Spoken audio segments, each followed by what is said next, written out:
How did you pick up your first sponsor, by the way? Fool, you need to watch the LOSKO Projects. And this is LOSKO Projects. It ain't all about ability. Yeah. Where's there a conscious message? Yeah. A conscious vibe? I never really asked for it. I never really planned on, becoming pro or anything like that. So, you're looking at PLA rider number 001, baby. Let's make a skate video. So we made a fucking skate video. Any stories from the Twin Towers or skating there? Didn't Joe front rocked it? Sacramento has produced a lot of amazing skateboarders, and I've just been around to photograph them. Really, all it is. All right. So this is LOSKO Projects podcast. I'm back.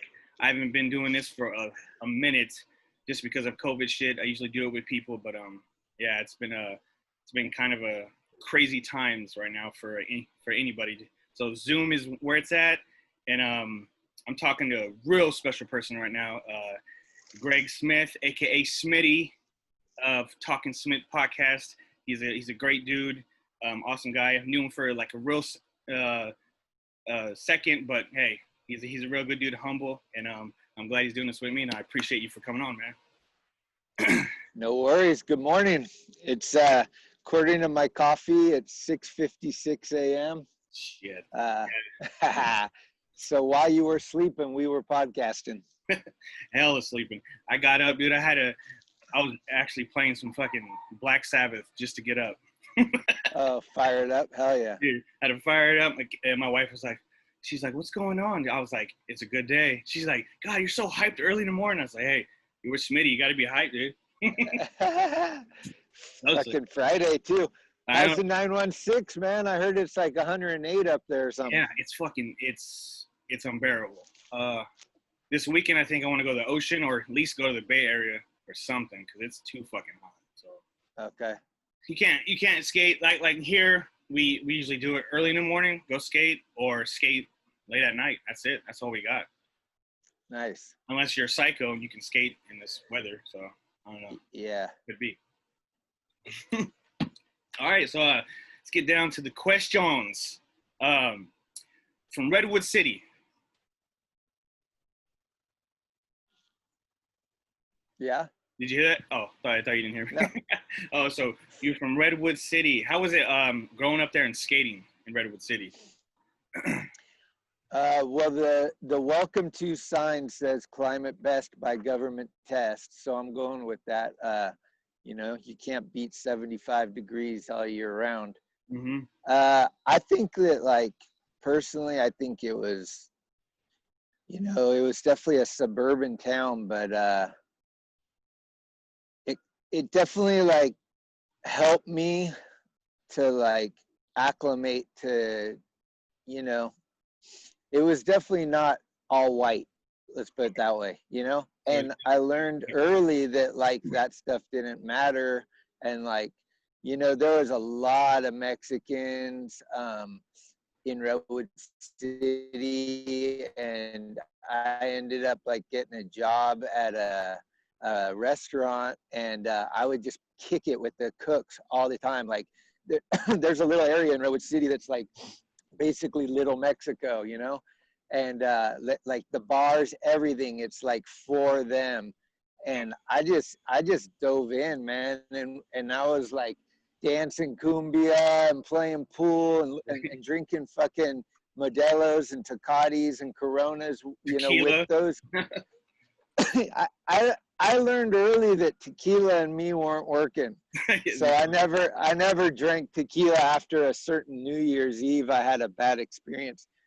But yeah, it was cool, man. I appreciate Redwood City. I still go down there once in a while, and I get a lot of flack from the true San Francisco people that, like, oh, you grew up in the peninsula. That there is a lot of attitude from at least my age group, about territories and, like, being a kook, and maybe things that, like, today people are a little less, I think it's all about one love, unless you're on the internet with a fake name, attacking people. But I think, like, there was, like, pride, from from being born and raised in San Francisco as opposed to migrating to San Francisco. Okay. And I see that. I never claim SF, but I do love it. Oh, you know, like, well, I can tell. Yeah. Behind the stadium. But, I mean, I did a little interview last night with somebody, and I told him, like, hey, but I've lived in San Francisco longer than I've lived anywhere else. I wasn't born and raised here, but yeah, I mean, I love this city a lot. Oh, for sure. And the Giants, as we can see behind you.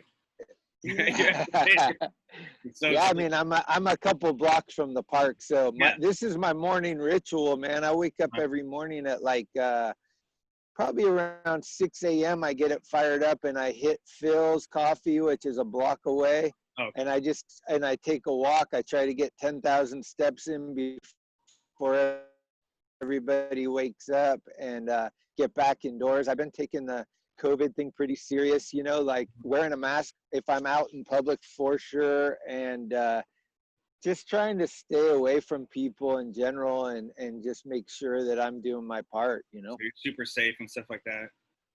Totally. Yeah, I would do the same thing, man. I've been doing the same thing. Just it's been nuts, and like now I work from home, so it's like it's going that way. Then I'm always telling them, hey, when are we coming back to the office? And they're going, well, we have no idea right now, dude. You're gonna stay home until whenever. And I'm like, okay, I guess it's whenever. So I'm home, fucking bored out of my mind. But hey, at least I have a job, so that's the way I look at it. Yeah, hell yeah. So. All right. Yeah, but anyways, Redwood City, every time I think about Redwood City 2, I think about Phil. So we can get into Phil Shao, man, because Phil Shao was one of the first pros I seen when I was a young kid at the Grind skate park in West Sacramento. Really? I was probably with him. Oh, you probably were. I've seen so many people that I didn't know who the hell they were, but I was a little grom. I was probably in 3rd or 4th grade. I had a big old helmet on. And I would just go upstairs. You know, you've been to the Grind, so you know where. A lot. You go upstairs, and you would go to the bowl right there. I would sit there, and I would see people come up and just skate it. And then I remember asking somebody who was that guy, because he was blasting everywhere, just fucking killing it. And they were like, "Oh, that's Phil Shao." Oh yeah. And I was like, "Phil," I was like, "Sick." And then like that's when I started seeing Cardiel, Ondale, Chris Sin. I saw Caballero come through. I was just a little kid, dude. I was fucking amazed. I would get out of the way. I think I had so many people tell me, "Get the fuck out of the bowl." That's what they say to me. And I'm like, "Okay, sorry." And I would get out of the bowl and then, start skating. So, yeah, Phil Shao was amazing. I saw him probably about 10, 15 times at the Grind. And then I moved to Petaluma in 96. Okay. I saw him a couple times at Santa Rosa Skate Park. Backs at 180, that whole fucker. Oh fuck yeah, dude. He was just an amazing skateboarder, man. Is there any crazy stories or anything from Phil that you still remember that you haven't said on your podcast? Because I know you said a lot about Phil. Yeah, I mean, I don't know what I've said and what I haven't said really, but I do have a connected story for you. One of the early times that Phil and I would go to the Grind a lot. We loved that park. It was, I think at the time, I'm pretty sure Antioch wasn't. Yeah, it was before Antioch. So we were going up there, which is about an hour and a half drive if there's no traffic for us. But we would go a lot. You would leave and get up there. I think it was open kind of later in the evening, so we could get there at like 4 and skate till 9 or whatever the hours were. But I remember picking up Wade Spire one time, and it was me, Wade, and Phil driving up to the Grind, and Phil was asking Wade about how he could pump through a corner to keep more speed to get through, because he wanted to grind through 2 corners. This was early on, like later he obviously had it dialed, but this was like the beginning stages of him learning that. And to just sit in the car, I'm driving, and hear Wade and Phil talk about how you like pump a corner through a grind to get to the next corner, so you could grind 2 corners of a bowl it was just like, whoa. I mean, there's been so many moments like that for me where I'm just kind of like a fly on the wall, being super stoked to like hear these dudes that are like kind of the best at what they do, you know, talk about like improving. And for me, that was a huge moment. But the one thing, I mean, fuck, Phil, I can't even say anything about Phil that's important enough. You know, like I don't think that I would be doing anything that I'm doing without Phil's presence in my life. Like that's 100% for sure. Like he opened up doors that I would never have found, much less open them. So I'm so grateful that, like, you know, he was from Redwood City. We met early. He had a vert ramp. There was no vert back then. And to get to go to a vert ramp was like, holy shit. So you made friends with the guy instantly. But then you realize, wait, this guy doesn't just own a vert ramp. This guy is one of the best skateboarders I've ever seen in my life. Oh, fuck yeah. So fuck. Street to vert, everything. He was just fucking all around.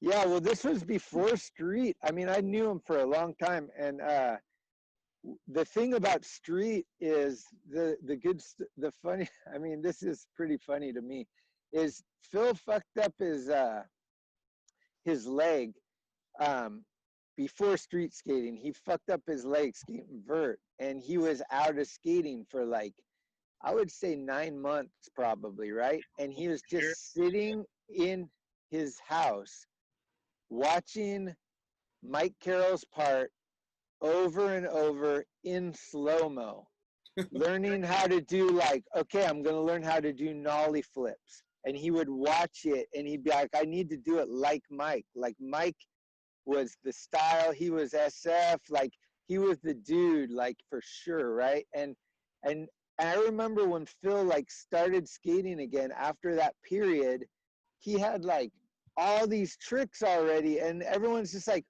what the fuck, dude? You've been hurt and you couldn't do those before you were hurt. But that's how Phil was. He was a student. Like he went to UC Berkeley. He was very smart and he was gifted. So with his intelligence and his gift, that's why he was unbeatable. You know, to me, I'm biased as fuck. Obviously, there's a lot of great skateboarders. Oh, for sure, yeah. But you know, he just had it all. He had like the humbleness that is so important to me. He could get in a van with any motherfucker out there because just connect with them and shit. Yeah, and he didn't have some weird attitude, and he wasn't going to complain about the music you're listening to or any of the bullshit. He just wanted to go rip. Yeah, that's all. We're going to skate, and that's it. And like, you know, for somebody like Jake Phelps to like praise this dude without really anything negative to say about him, that speaks volumes, because Jake was so opinionated about every motherfucker out there. Like, he talked shit on everyone, and I didn't hear him ever really say anything negative about Phil. Obviously, Phil didn't have years of you know, he left us way too soon, but yeah, I don't know. I could go on. We could talk about Phil for the rest of my life, and I wouldn't be able to really like do it proper. He passed away when I was in 8th grade, so that was one of the things that hit me hard, because I knew who he was and what he did for skateboarding, and I just seen like so many people like kind of just like fall apart. Like, damn, dude, Phil's gone. And then when Jake passed, that I met Jake once. And that was at the 28th and B skate park, and he saw, and I showed him my skate and destroy tattoo. And he says, and then he looked on the other side and he was like, "Do you have Trans World on the other side?" Just bullshitting with me. I was like, "No, I don't." I was like, "It's just Thrasher, dude." He was like, "Okay, you good then." I was like, "Yeah." And that was it. That was the only conversation I had with Jake. So that was that was funny as shit. But yeah, what were you? So we'll just skip around a little bit. Who was your influences back when you first started skateboarding, or how'd you get into skateboarding?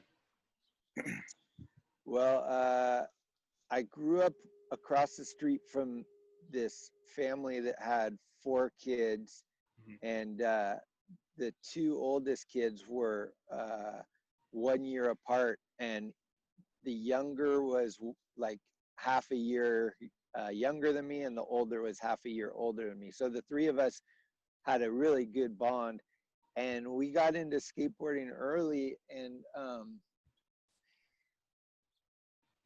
they went to a private school, I went to a public school, and they actually went to school with this dude that became like my best friend for life.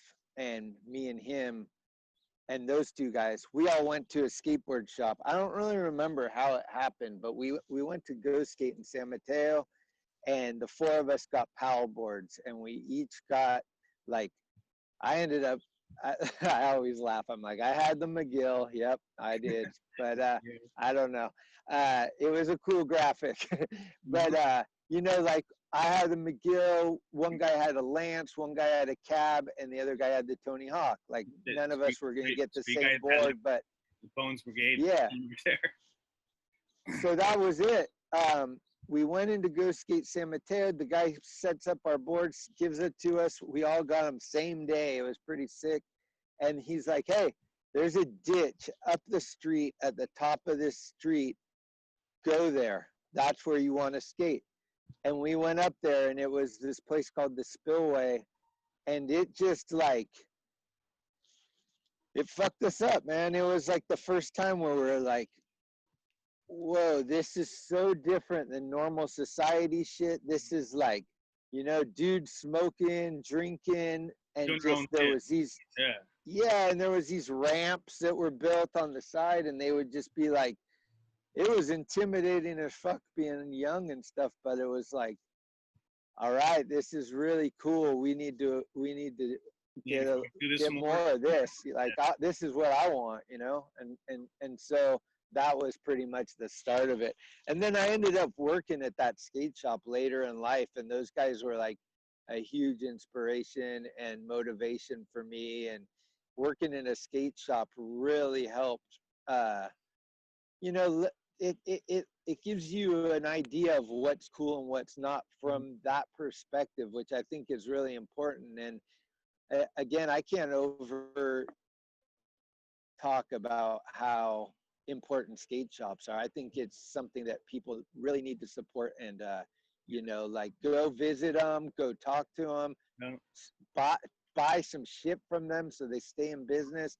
The brick and mortar thing is so important in 2020, where everyone's going to the internet, and we need to keep those skate shops going just as much as we need to keep the mag in print. You know, these things that are from yesteryear are very, very important. Once they're gone, that means that means we're all in this hell. And if you like COVID-19, then keep it there, I guess. Yeah, that's the thing. What I do with SAC, like a lot of people always ask me, they're like, "Oh, who you like? Who do you support and whatnot?" I was like, I fucking support everybody, man. And they're like, "What?" They're like, they don't get that. Like I was like, I don't give a fuck what shop it is or whatnot. I was like, just support all the locals and just, hey, buy from them, and that's it, man. And just keep a good vibe going for everybody, because it just seems like, you know, some people get stuck doing one thing and they just want to just do that, just support that local shop. I'm like, fuck that. Support everybody, dude. I support fucking every single thing in SAC. I think that's why I get a lot of flack too from people, because they're like, oh, you can't do that. Who the fuck says I can't do that? I can support who the fuck I want. So, you know? Yeah. That's the same shit. Look, I gotta support you, see? Bam. Oh, sick. Shout out. The neck, yeah. Hell yeah, thank you. Oh, always, man. And who was like your first favorite skateboarder that you looked up to? Whew. That you were first, like, oh, shit. Yeah. Well, the first pro I ever saw was Alan Losey. Mm-hmm. My mom took me down to Upland, California, in Del Mar. Yeah, oh yeah. And yeah, I got to see like Salba and those guys, Eric Grisham. These dudes was that like the first time of you seeing like real skateboarding in person, or what? It was the first time I saw a pro skater. I remember like Yeah, probably. Like I seen some skate videos, you know, but never in person. So that was like crazy to me because like those parks were fucking gnarly, and coming from up here where like we didn't have any big parks, all the parks were gone. I think Milpitas maybe was still there, but like barely. But yeah, like we would drive 8 hours to go there, and holy shit, these guys are like were you like just this is fucking huge ass parks that you don't understand? yeah, I mean it was like that one in Sac, but gnarlier. Yeah, yeah. You know, that what's it, the Power Inn. Mm-hmm. You know, the biggest thing at Power Inn was probably the smallest thing at Upland. Oh shit, okay. Yeah, like the combi, the replica one that they did at the mall in Orange, that thing is like a mini ramp compared to the original one. The original one was super like big, like tall and steep, and they kind of made it easier to skate when when I looked at mall. when I would see things like pictures and whatnot from the older one, it just looks like it was fucked. Like it was way different, dude. Yeah. Yeah, so I don't know, but obviously Tommy Guerrero was really he kind of like, when I was younger, seeing him in a PAL video skating in San Francisco, that was like everything to me. It was just like, this is our area. This is an early pioneer of this new thing called street skating. And this guy has the best style I've ever seen. So he was forever instantly. It was like, holy shit. And then like, obviously Mark Gonzalez and Nodis, like in that period, those guys were like, nobody could touch those three. They're fucking gods. Straight up. Yeah, And then Eric Dressen, you know, I got into like, you kind of like each video opened your eyes a little more. Like, you know, Matt Hensley came out in the 8th Street video, and you were just like, these videos were like so much progression that it wasn't like now. It was like shit that you, wait, is that real? Like seriously, like the Hocus Pocus video was like, wait, is this Photoshop in video? Like this is this fake? Because you never saw any of that stuff before that.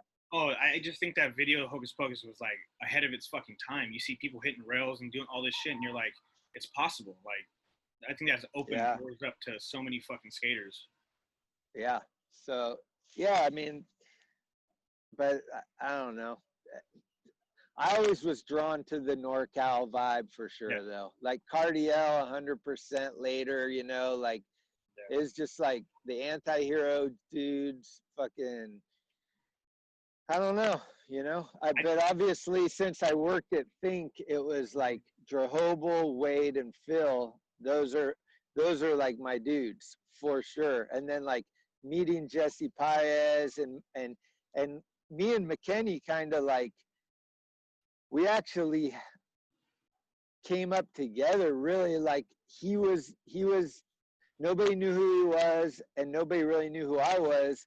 And I was filming and I met up with him and we started filming, and I kind of helped put together his skating that actually got him on to Think. And then I ended up working for Think, and then like what it year was did just you end up on. working for Think? Yeah. What year was that when you started working for Think?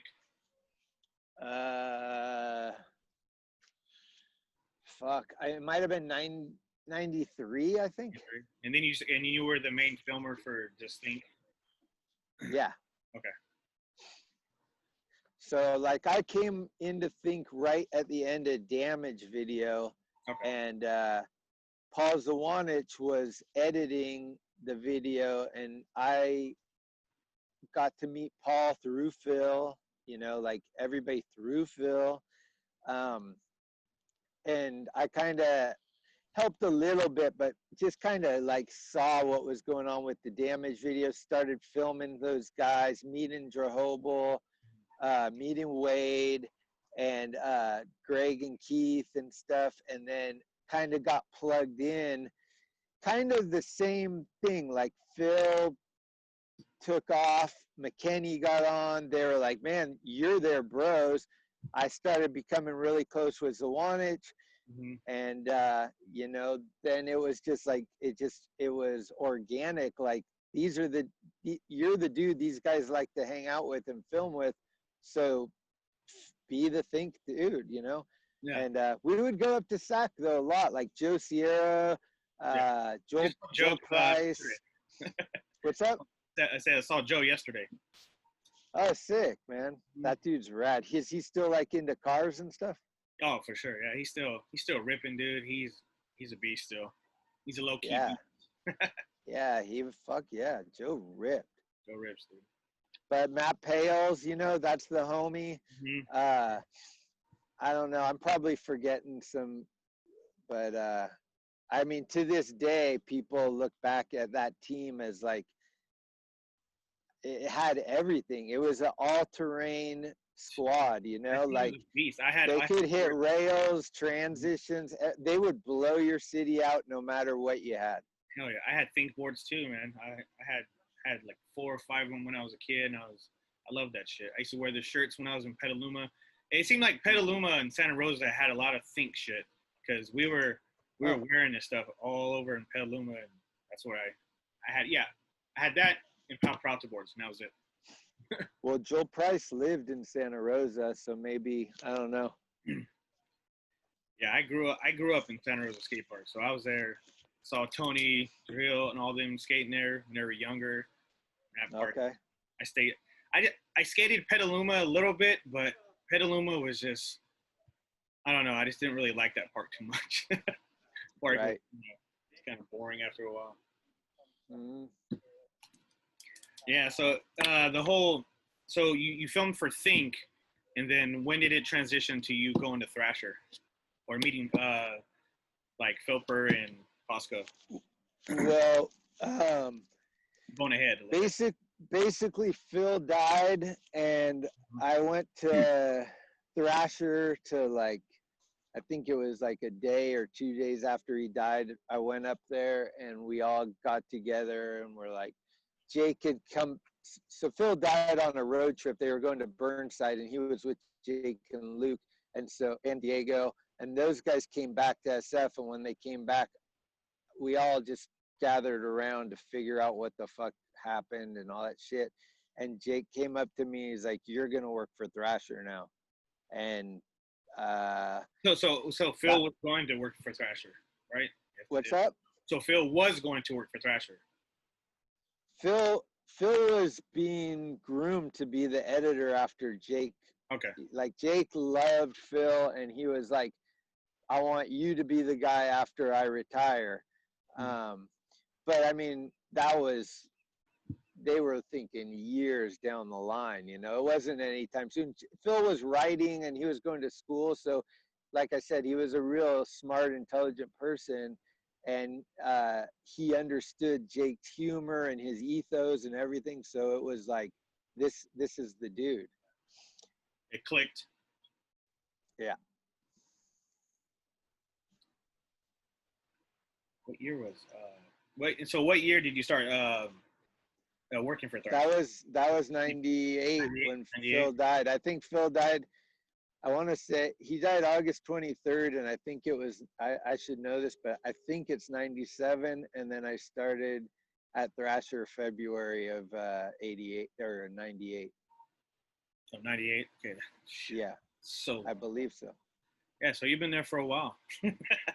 Yeah, over 20 years.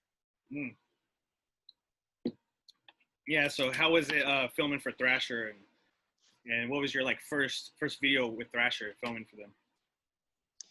Well, the first video I did was before I even, like, I was still working for Think, really. But we edited the raw video. It was video number, I think it's number 8, might be number 9. No, it was number 9. And it was just called Raw, and we edited it in my upstairs in my mom's house, me, Satva, and Paul Zawanich. And that was super gnarly because Paul called me up one night and he's like, "Hey, you want to do the next Thrasher video?" And I was like, "Yeah, but how?" And he's like, we'll get the computer and we'll figure it all out." And I was like, "Okay, seems insane, but I'm not gonna say no." And if you ask Satva about it, he'll say it was the most stressful time of his life. Like he actually went to the hospital because it was so stressful. We were dealing with like learning everything on the fly and using a computer that wasn't up to speed. And back then, like things weren't in real time. You would build like a timeline and then you would have to render it out, and that would take like hours, and sometimes the computer would crash. But for us, almost always the computer would crash. Yeah. So like every move you made, you had to remember to hit Apple S and save that shit because it was going to crash eventually. You just didn't know when. Because the files So it was like, shit. yeah, I mean, each segment took us like a long time, like at least a week for like a 2.5, 3 minute part probably. And then like you would render it out and you would see it, and then there would be a glitch or like something, and you'd be like, fuck, now you have to go back and fix that and then re-render it out. And rendering it was like at the end of the day, because it was going to take so long, that you would just do it overnight and hope your computer doesn't crash in the morning, and you'd be like, okay, we're good. Nope, it crashed. And Dude, then that's a fucking headache. oh, it was so No, fucked, cause like man. compared to now, I bet like, you know, nowadays the shit can handle so much more now. Like computers can just fucking take. I bet back then it was just a fucking hassle to do that over and over again, especially when the shit failed on you guys. Yeah, I mean, that's part of like, you know, I think the older generation has this a little bit of bitterness to them about like the newer generation having it so easy, because they paved the way in a lot of respects, you know, like whether it be learning these tricks that are already like, you guys didn't even know that this trick didn't exist when we started skating. We invented these things, and now you're just like, you come out, you're like, oh, I'm gonna do a kickflip. It's like, damn, okay.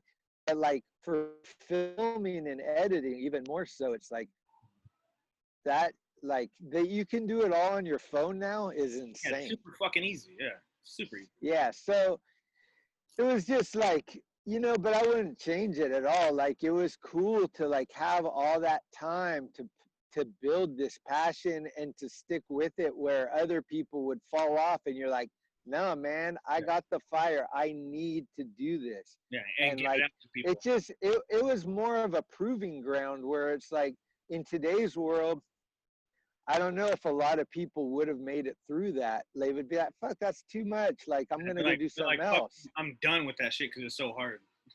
Yeah. So, you know, I think it's just different, but it was a challenging thing for sure, though. Well, that's good. Technology has taken over for you, so you can. Yeah, but watch that raw video. It's crazy. You'll be like, damn. It's like kind of like, you know, like it's not fluid in a lot of parts, and yeah, it's all messed up. We didn't know about color correcting or any of that stuff. It was just like putting it together. It was more just put it out and then learn after the video. Yeah, and like that. So few people were doing it. It was just kind of like amazing to have a video. Like nobody was comparing it to. There wasn't a lot of other things to compare it to, you know. Yeah. Videos were so raw back then too. That's crazy how you guys did that. Cause I just can't imagine it doing it then, because I grew up in a generation where it was a lot easier. So right, you know what I mean. But I was so young then, so crazy. I can't. So how was like the first time you met Fosco? That was the time, like. Yeah. So Paul Zawanich was kind of Fausto's right-hand man. Like we called him, jokingly, we called him his Bubba. because he would basically do whatever Fausto needed. He was just like, hey, dude, go get me a coffee. Okay. Hey, dude, I need a fucking video done by Friday. Okay. Yes, hey, man. dude. Yeah. But like to a dependable way, and also connected in ways that like it was definitely like, don't belittle Paul in your mind if you don't know who he is, because he was a rad fucking dude.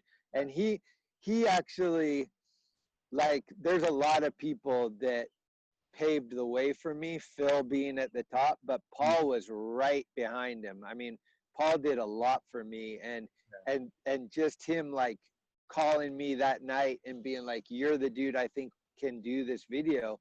Like that opened up like me meeting Fausto. So I met Fausto, and he gave Paul like his credit card or whatever, and we went and bought like, we went down to Sunnyvale, dude. It was just insane. Like there was no Amazon, no internet shit, right? It was like we went to this weird computer place in the industrial part of Sunnyvale, and we bought these Seagate hard drives. I remember, and I think I feel like they were like 1.5 gigabytes or something, like so crazy. Like, and we bought like, I think we bought like 5 or 6 of them, and they taught us how to put them into a RAID, and it was just fucking nuts. And I remember just like, dude, this is so over my head. Like, how are we gonna pull this off? And we had that was the challenge. That was a challenge for you though. So you were fucking taking it. Yeah, I mean, but Paul did a lot of the legwork, so it was like, okay, I mean, I trust in you, but like, woo, I hope we can pull this, because Fausto was like no joke. It was like it's not like the type of dude that's like super lenient. Like it's like, this is it. You wanted to get do shit it now. We need it. I don't give a fuck what has to be. Just make it. Do it. Like it has to be done by Friday. It's not like, oh, okay, your grandma died. No. I don't give a shit. Friday was what I said. You know, like it was very like stern. So fucking straight up deadlines, get it, and that's it. Totally. And just like I want it to be the best, you know? And so like it was very early on that Fausto was kind of a scary dude where you were just like, Jake later became similar where you're like, I don't want to be on this dude's bad side. Like those were a common themes. Like you just don't want to be on these dudes' bad side because it is going to be hell. So you worked harder to like push yourself to make sure like, all right, we're going to get this done. A lot of dudes left, like they couldn't handle it. There's like a lot of dudes are like, whoa, you still work at the mag? That place is gnarly, like, and you're like, yeah. And I always took pride in that. Like, yeah, I travel with Jake. We sleep in the same hotel room. Like, you can't even work in the same office with him? Sucker. Yeah. No, it's good. Yeah, so, I just think it motivated you guys, and then it motivated you to prove that you can get this shit done, and this is what you love, and go from there. Well, to me, it was like, what the fuck, dude? Where are you going to go? Thrasher's the best. This is all I ever wanted. Growing up as a kid, it's like, if I was a baseball player and I was on the Giants, I would have done the same thing, but like skateboarding, San Francisco, the Bible, that's it. There's no portfolio or resume for me because I'm already at the top. So here we are. Shit. That's what I'm talking about. That's crazy. Thrasher's where it's at, man. I grew up on this shit, and that's the Bible. That's all I need. Yeah. Fuck. It's a saying. I mean, it's obvious now that it's the best because it's the only one left. But like people, it's funny. Like people get, trend is very real. People like to the barracks is cool now. I love what happened with Wednesdays with Retta. I don't see that anymore. Gone. Like all that shit that was cool for that hot moment. But Thrasher is the test of time. And Jake always would say that to me. He's like, hey, we were here before these kooks and we'll be here after these kooks. That's the way it is. It should be like that.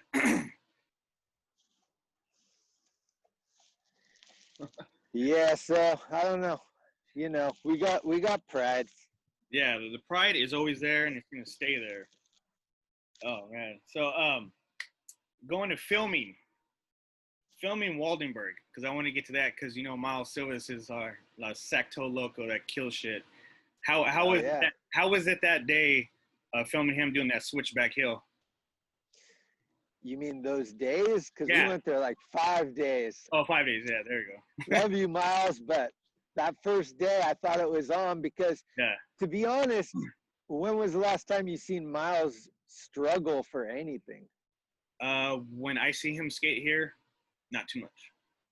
I mean, I don't think, like, if you look at like all his video clips, I bet you, I'm pretty sure that Wallenberg would be the hardest he's ever worked for one clip. Oh, for sure, yeah. And that's a testament to how gnarly Wallenberg is. You know, it's nothing against him. Yeah. And he wanted it so bad. Like, he would skate it until he couldn't walk each time. You know, it's like, I can't try it anymore. My legs are fucked up. Dude, we've been here 2 hours. You're good.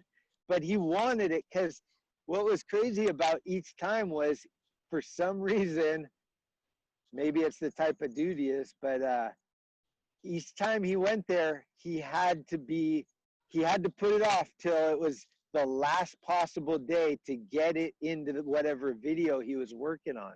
Mm-hmm. So there was a lot of pressure, which I didn't really sense from him. He doesn't seem like a dude that really deals with pressure. Like, he seemed totally fine. He had his music, he had his crew, he was, you know, chilling, grooving. Yeah. And and each time we went, he stuck a few. Wow. And so you knew it was possible. You knew it was coming. And you just felt for him, because each time it was like, the LRG video, not going to make it in. You know, whatever other videos he was working on, and that last time, it was like, oh shit, it is on, you know? It was cool. I've been to Wallenberg a lot with a lot of people, and did you film Andrew too when he was there at Waldenberg? Backside flip, Andrew Reynolds? No, that was, I think Beagle filmed that one. Okay. But yeah, I mean, every time I've been there, I've been like, you're never jaded with Wallenberg. Like, doing anything down that, I always see, every time somebody does something there, they bring somebody that's like, oh, the ramp's going to be there, I want to try to ollie it. And like Mark Succio, that day Miles was doing it, he was ollieing it just to say, like, dude, I ollied Wallenberg, you know? Like, it's like that kind of vibe where it's like, this is a fucking gnarly big deal. I would love to ollie fucking Waldenberg, but I'd probably get broke off. I'm getting too old. Yeah, it's big. It's big. Yeah, I've been there like twice and just looked at it and I'm like, yeah, I don't think I'm going for that one. It's not an easy route. Right. I'm not trying to go to hospital today. So so you're filming, how's your relationship with Alicia Steemer? Because I know you talked about that before. She's a legend, so I wanted to talk about that. Or touch on. I mean, she's a good friend. We talk a lot, and when it's not, you know, COVID-19 era, we would go out to dinner. Her and her girlfriend, and me and my girlfriend. You know, we do some double dating, and I film with her. And actually, I might go film her surfing next week. But she's the best. Like, I love Alyssa for sure. Yeah, I didn't even know she surfed. So that's good. Oh yeah, she has Gnar Hunters. They just put out a video yesterday, actually. It's basically a towel company that she has just the best team. Figgy, Colin, McCrank, Max, everybody's on there. Beast. And Beast. Jeez. Yeah, it's good. So how was the filming for Skate Park Roundup? Birdhouse. Skate Park Roundup Birdhouse. That's funny. That is one of the craziest days. It looked amazing. It looked fucking amazing. Well, the backstory of that is that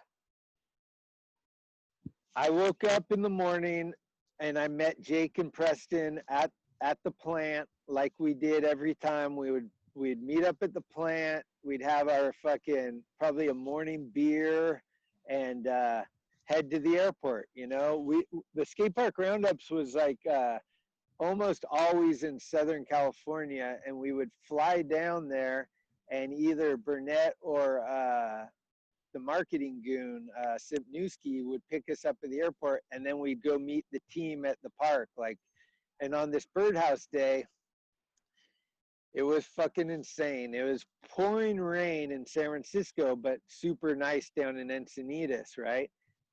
So I picked Preston and Jake up at the plant, and we're driving to the airport, and we drive through Candlestick Park, which is a quick way to get to the freeway to get to the airport. And there was a huge puddle. And early morning, I'm kind of not awake yet, and I don't know what I'm doing, and I just fly through the puddle, and fucking all the water shoots up and floods the car, so the car just dies. And we're sitting in front of Candlestick Park at like 7 a.m. probably, in the rain, and I'm like, what the fuck? And Preston and Jake are looking at me like, dude, are you serious? You just tried to drive through that puddle? You fucked up. And I'm like, oh fuck. And we're supposed to meet the Birdman. Like, this is the big day with Tony Hawk, you know, Birdhouse. And I'm like, oh no, I'm just like having a meltdown. And some car comes up behind us and drives by, and they're like, you probably flooded the carbonator. And we're like, yeah, you think, you know, whatever. No shit.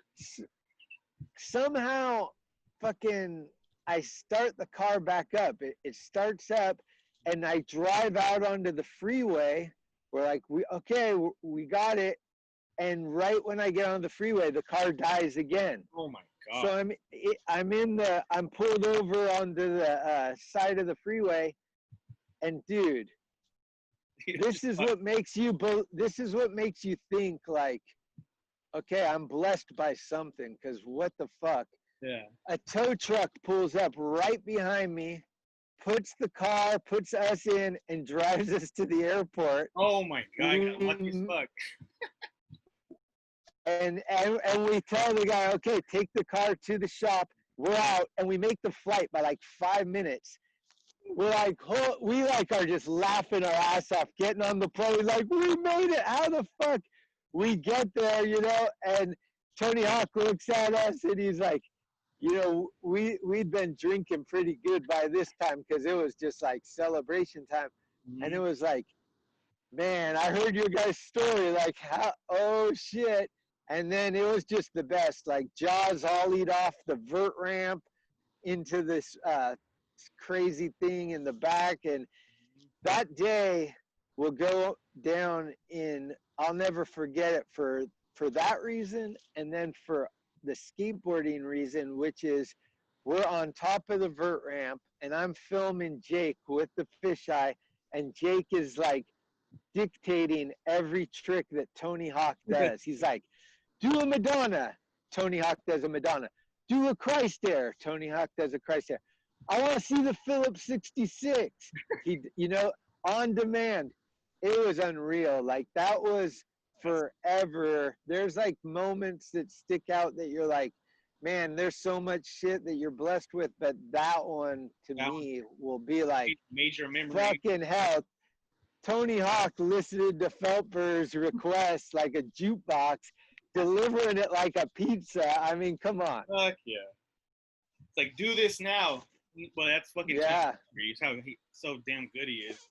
He's like, I can do that, no problem. Fucking Tony. Yeah, and after that day, I think it really opened my eyes to what type of person Tony Hawk is. Like, he gets a bad rap sometimes for being such a... Yeah, a lot of people talk down on Tony. It's like, the fuck? No, you can't, because he's the best. He's a fucking true skate rat. And he just happens to be the popular one that, like, He made a video game. He did the 900 at the X Games. Like he did open it up to a lot of people, but in his heart, he's still the skate rat that gave his whole life to skateboarding, and he just happens to do it better than most people, even to this day. He just did it. At 50 years old, he's still doing 50 tricks or whatever he did. I mean, his shit is insane. That's some fucking crazy shit, some out of body alien type shit that you don't see. And that's Tony. He's crazy. I saw. So that was a good one. Yeah, I think it was '95. I went to go see a tour with Tony Hawk in Petaluma, and there was he did a demo with some BMXers. There was probably maybe 15 people there to watch it. He didn't care how many people were there. He skated the same like he always skates. And it was just killing it. And it was just us. And I was just thinking to myself, why is this not bigger? Because, skateboarding was kind of like vert, whatever. And it was just 95. And then I remember him signing I had like a little poster of all the people and him signing it. My dad threw it away. But yeah, it was just like crazy how it just blew up after that, the Tony Hawk game, and it just skyrocketed after that. But he deserved it, man, because he worked so goddamn hard no matter what. Now, that's what I see from Tony Hawk. He was working when, there wasn't too many people in front of it, but he stick to it, and that's Tony. He's love of skateboarding for sure. Yeah. Hey, I got a question for you. All right. What is LOSKO? What is LOSKO? I made up the name probably like in 2004 because I wanted to come out with my own like clothing company, and basically, I got a silk screen machine, and I tried to do it myself, but it looked horrible, and then I kind of gave up on it, and then people started calling me that because I used to spray it on my grip tape. I used to spray LOSKO on my grip tape. And Apollo Where did the name come from? I don't know. I just made it up, to be honest. I have no idea. Oh. Yeah. So I just made this shit up. It's not a nickname or nothing. It was just... I just made it up out of nowhere and just started branding it. And then Apollo Cuts saw me when he was a little kid. He was probably about 13, 14 at a skate park. And Apollo was like, he saw my name on there, and he was like, "Hey, what's up, LOSKO?" And I was like, all right. I was like, okay, yeah, for sure. I was like, my name's Nathaniel, but yeah, I'll go with LOSKO. And then other people just started calling me LOSKO from there. I was like, fuck, I guess it's my nickname. So I'll run with it. And then I made the podcast way later on. So there you go. Did they call you Nate Dogg too? Yeah, they call me Nate Dogg. They call me, because my last name's Odom. They used to call me like, "What's up, Nathaniel Oder?" And I'm like, "Nah, it's Odom, man." like Lamar Odom, but I don't compare myself to him. Have you had Apollo on the podcast? Yes, I have. Yes. In the Cuts. That's the homie. Yeah, in the Cuts. Apollo, man. Up in New York doing his thing now. Shout out to Apollo. He used to come by the mag all the time. And yeah, it was cool, man. I met him like one time, and after the first time I met him, he always remembered me, and we would always talk, and yeah, for sure. Yeah, I need to come by the mag. I've never been over there ever. Who's the mayor of Sacramento? The mayor? Yeah. Oh God. I had lunch with him yesterday. Really? John Cardiel, man, come on. I was gonna say the real mayor. Cards, hell yeah, dude. Oh, it was in San Francisco? We met at Brad Staba's Pizzeria at Raymond's in Richmond. Uh-huh. Oh, okay. Yeah. He's the best. Oh, Cardio is the best, dude. Any stories about cards that man, strike your mind? Well, we're working on this documentary about China banks, and so I met up with him to talk about that. And John was the first one to ever do anything at China banks on the top. You know, he ground frontside 50/50'd it way back in, I forget the year now, but early 90s. Probably I would say 94 maybe, but I'm not exactly sure. Okay. we're gonna have to look. It was in the cow video, and it was the day after Julian carved the long bench. It was basically like a 1-2 punch on that shit. But if you ever been to China Banks, that place is so hard to skate, and so anything that goes down there is like really treasured, you know. It's steep as hell, short as hell, and that and Cardiel did it before the gate was there too, right? Yeah. Before the front gate was. Cardiel's, I mean, you can't even you can't give Cardiel justice. You know, it's not even. My brain can't even like put him on the pedestal he needs to be on. He's definitely everything he embodies. He's NorCal, he's skateboarding, he's Thrasher, he's anti-hero, he's Vans. Like he is Spitfire, like all the shit that is fucking raw and what you want. It's John Cardi L forever. Oh, Cards. Fuck. I love Cards. I get so fired up to like that he's my friend, like that I can just meet up with him and be like, we're gonna talk for real on some shit, and like, you know, it's really a privilege that I never take for granted. Oh, never. Every time I see Cards, he always has fucking energy. It's like he's fucking, he's ready to go. He's like, what's up, bro? He's like, what's up? He's getting on his fucking bike. He's like, hey, I'm gonna go bike ride. Let's go. I'm like, fuck, this fool got so much fucking energy, dude. He's like ready. 100%. Yeah, he's the best. Oh, hell, Cardiel. That's for sure. So, we'll get to the, what do you know about hot sauce question.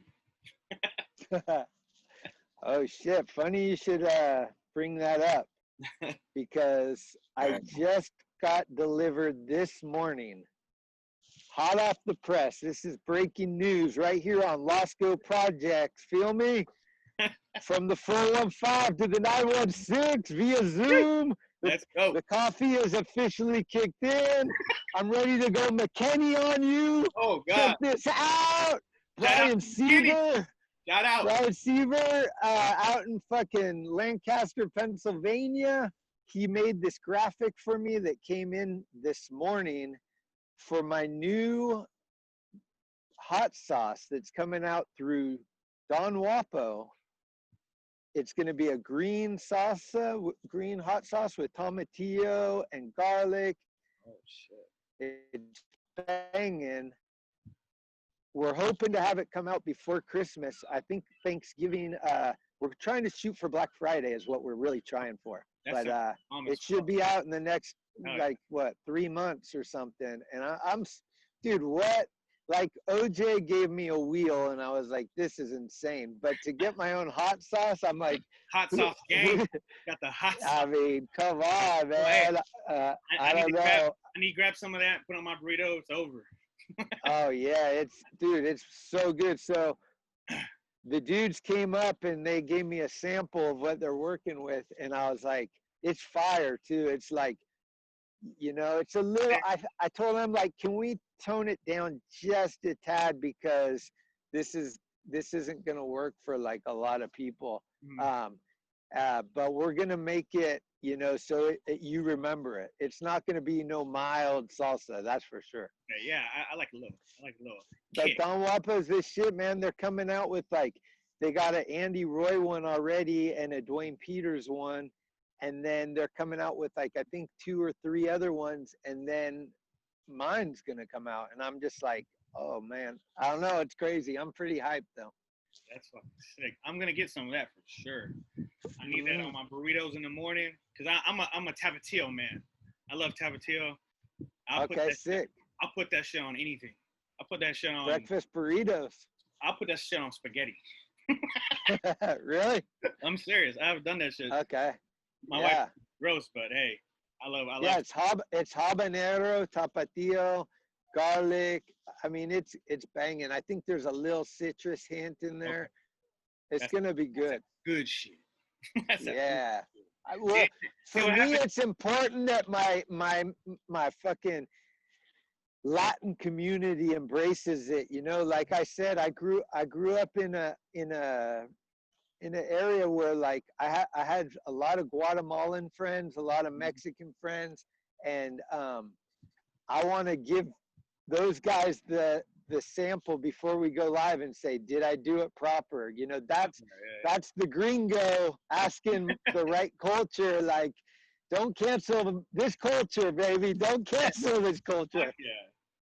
Yeah, so. Make it right, though. Yeah, no, I'm going to get some of that for sure. Got to support. Hell yeah. So, got a couple of questions left. This is from a homie, a good homie. He says, first in memory of Andrew Lange. That's my homie. My boy.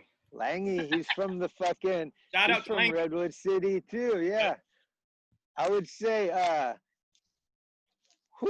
Lange, I met him probably at Phil Shao Skate Park actually when he was a little kid, and he was just ripping, like, who the fuck is this little kid? He's gonna be good. And he ended up really coming on the radar at Buster Bale when he nose ground that rail. I don't think many of us knew he could street skate. We knew he was a transition skater because I'd seen him at the park, but when he stood, you know, he did front blunt too, down that thing. Yeah, he did. So it's like, what the, you know, and like, and the fact that he was from Redwood City just kind of like brought a smile to my face. But then, you know, and I think Lange will tell you this, he kind of fucked up. Like he probably got into partying, or he did, I don't know what exactly happened. Yeah. But he was on Flip, he was on LRG, he had it going on, and he was very talented. And then he kind of just, you know, he fell off a little bit. Got hurt. I think he got hurt, and I think that kind of grounded him, though. I think he needed that for himself to realize, like, hey, man, if you want to do this, you got to do it. Like, it's not, you know, because he's a real gifted individual, so I think things came easy for him, maybe. But I love Lange. Like, we always send texts to each other about, like, the Giants games and shit, because he's a Giants fan, and he's got big love for Gerwer, and he'll send me inside jokes about, because me and Frank do the Thrasher radio and stuff. So, yeah, Lange's forever, man. Like, I just wish the best for him. I think he's up in Chico now, right? Yeah, he's up in Chico, and he's ripping, man. He's getting it back, and, you know, I'm always. Oh, yeah. I mean, it never left him. He just, I think he didn't put the right emphasis in, his priorities weren't there, let's just say that, for a certain time, and I think maybe that rubbed some of his sponsors wrong. And yeah, that was a shame, because he had a shoe sponsor, he had LRG, he was with the big dogs doing big things. He was with Jeff Rowley and Louis Lopez and all those dudes. That's crazy. Yeah, we met maybe last year, and we did like a little podcast at PLA, and then from there on, we just became friends, and we're just bullshitting back and forth. And then I'm always drinking Mardello, so always showing fucking having Mardello. Mardello. Oh yeah. Hey, look! Hey, guess who's texting me? Just guess. McKenny. He said, "What's your email?" I was like, look at this. Hold on. What shirt do you think I got on? I don't know. What do you got on? PLA? No guesses?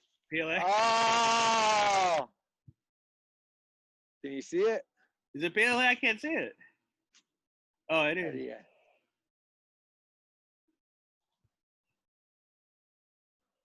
It's all blown out. Oh, there it is, right? Oh, there it is, yeah. The Lottie's PLA?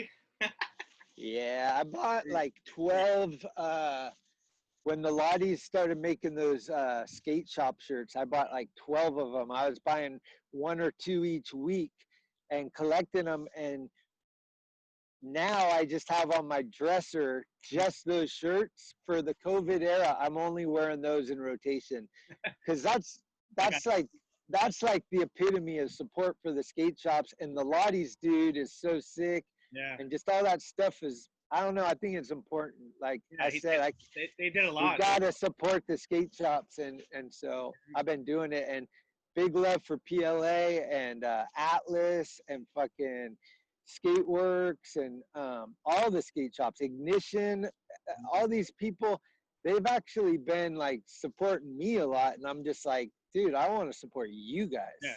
No, I support fucking your show like a motherfucker. So Yeah, you listen in. Always. Come on, man. Oh yeah. Crazy. Do you have a favorite? If I have to go with favorites, I like the episode 50 because it just showed a lot of like what you were about and all the questions and how much love you got from all the years of skating and filming with everybody, and it showed me like how the kind of mark you put on skateboarding, and I respected you even more after I heard all that stuff and you know, and all the influence you have.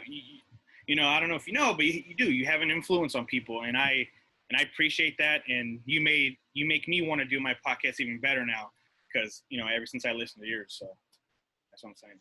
I appreciate that, man. Big props to my executive director and my fiance. She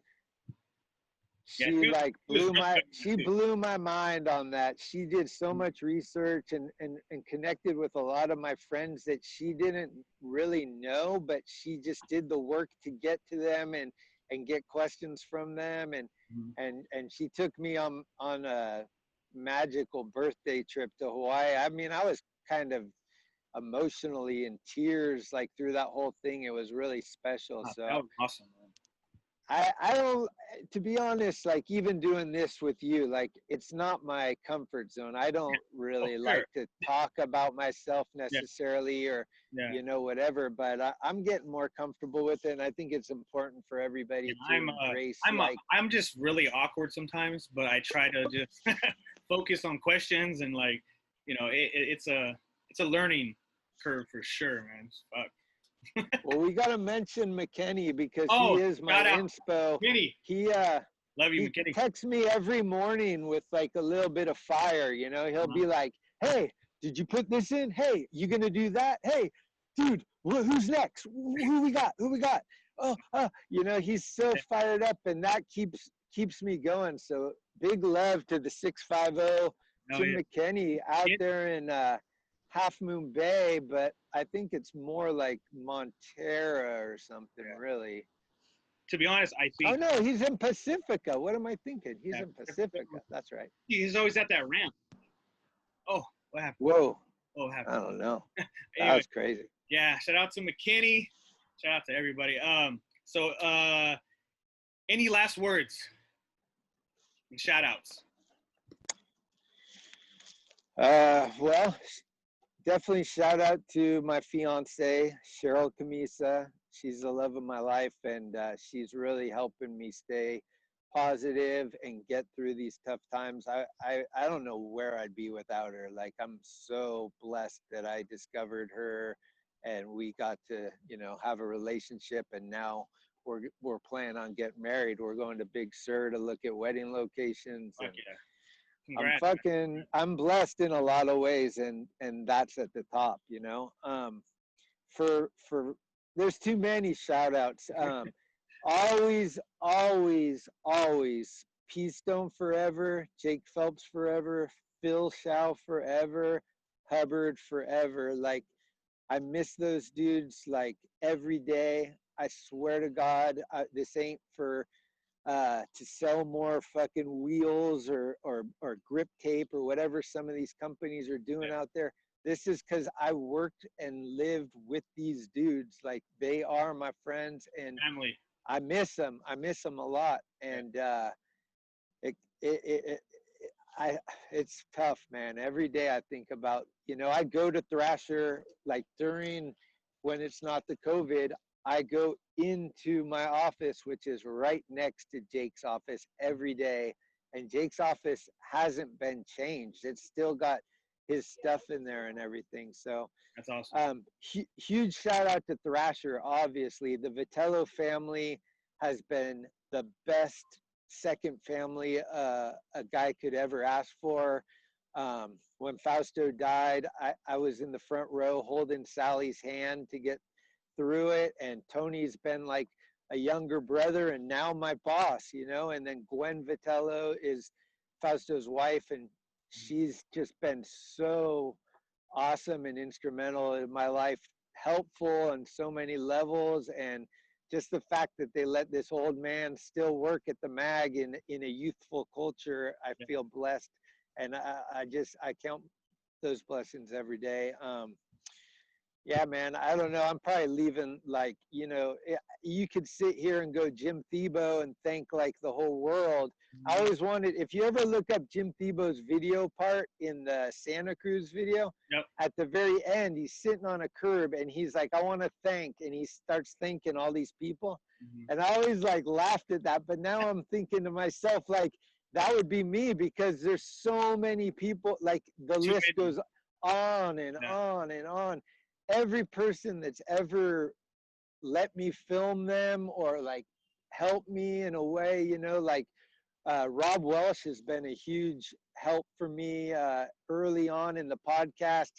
He was like, people that, like, when I started doing the podcast, it was kind of just like to do my own shit and to like kind of like almost therapy, like to connect with people and to talk about, like, a lot of it was talking about loss, you know, like I had some heavy loss. It was like venting. A little bit. And just like talking about our passion, which is skateboarding and music, you know, or whatever. But the people that like were behind me and saying, hey, dude, do less of this, do more of that, you know, Alex Horn, Jason Jesse, those are my like good friends. They fucking helped me a lot, like, just by making me laugh every day, bringing humor. Laughter is so important.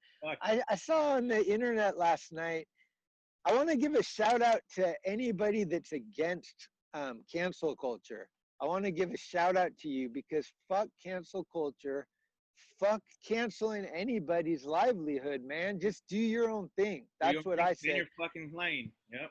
To me, like last night, I was looking on the internet and I saw this news headline thing about Rick and Morty being canceled because 2020 can't handle humor.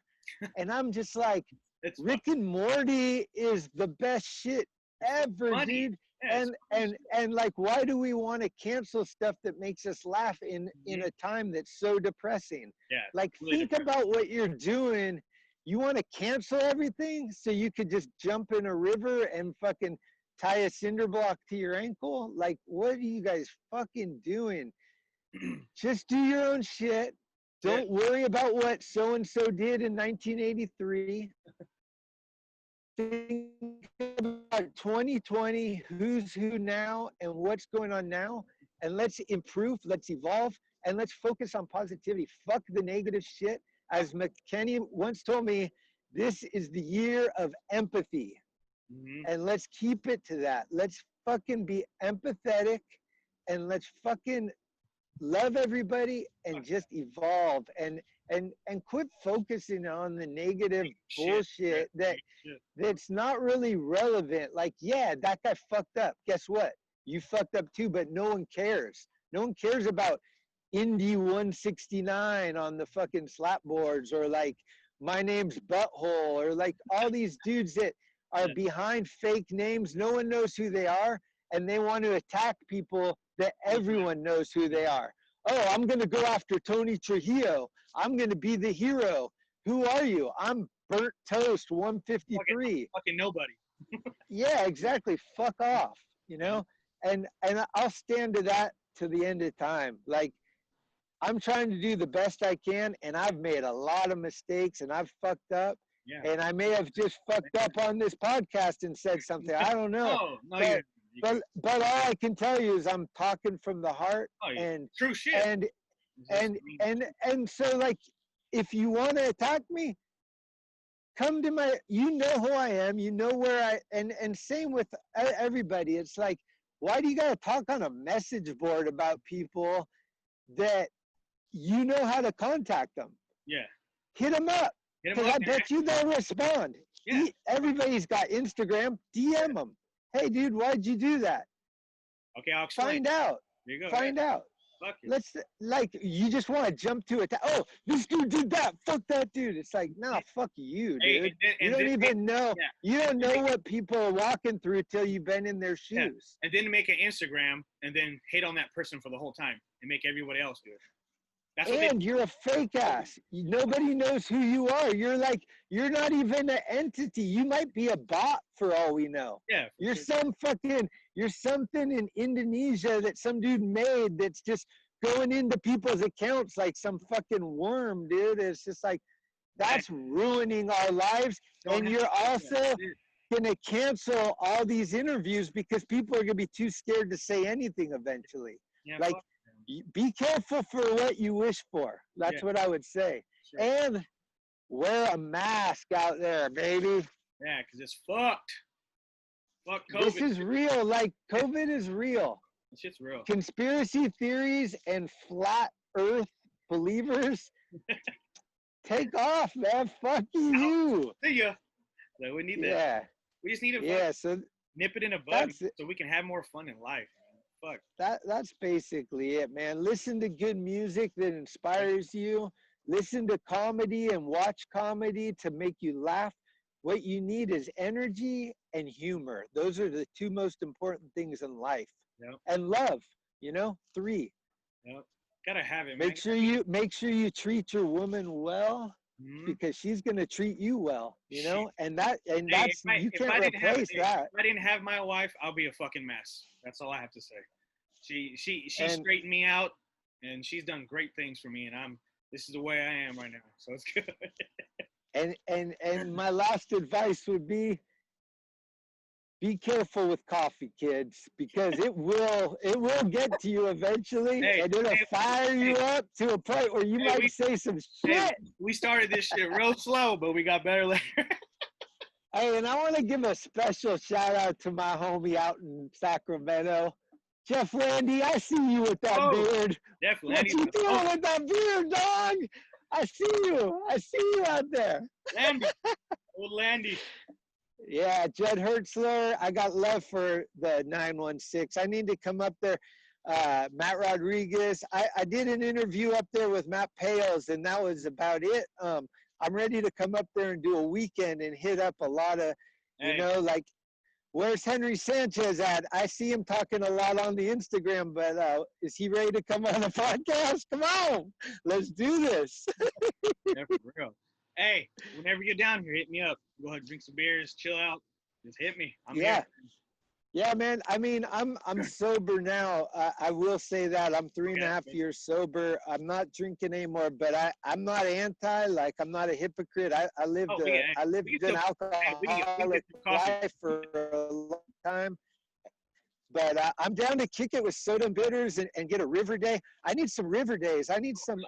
You need to send me some pins to some of those undercover river spots that aren't going to be blown out for me and my lady to go swim it. Yeah, we can do it. We can do that anytime. Because we love it up there. You know where? Hey, what's your favorite breakfast in Sacramento? Let's do a little drive through N916. Favorite breakfast? Damn. Come on, man. The Tower, right? Yeah, Tower's okay. I eat there once in a while. But I do it. I'm so basic. I'm like, okay. What about favorite dinner? Favorite dinner? A favorite burrito? Favorite burrito? All the favorite burrito stuff places I go to is San Diego, so there's not too many down here in Sacramento. But what's your favorite food spot in Sac? Those are Filipino places because I'm half Filipino, so there you go. So which one would it be? Anywhere in Seafood City. They have a little Filipino restaurant in Seafood City. I get lumpia. What's it called? Seafood City. That's what it's called, Seafood City? Yeah. You just go in there and they got adobo and lumpia and all the good stuff, man. And all right. I get so much homemade Filipino food. I stay in my house, man. I like lumpia. Yeah. All right, you're going to a skate park to warm up for the day. What's your go-to skate park? Mather. All right. And then I'll go go to the Macy Ledges by myself. I like going early because Macy Ledges over here has been been getting killed lately by everybody. So I'll go over there and session around, do my little board slides and 50-50s. That's all I need in life. All right. That's Well, it. cool, man. Yeah. Well, yeah, send me some pins to some good river spots. I would appreciate that. For sure. We're Well, big hey, river fans. I know. I gotta thank you so much, Greg, for this. This is amazing. It's probably one of the best things I've ever had and or interviewed, because you have so much history and so much good stuff going on. And I appreciate it, man. Everything, for real. Well, make sure that we get the views, because McKenny's going to come at me. He's going to be like, dude, you didn't even get as many views as you and Bowman, bro. What the fuck, dude? Like, what's up with the view count? And then he'll go, it's about the ones, though. The view counts don't matter. It's about the ones. Yeah. Fuck, it might be. I love you, Tim. I love you.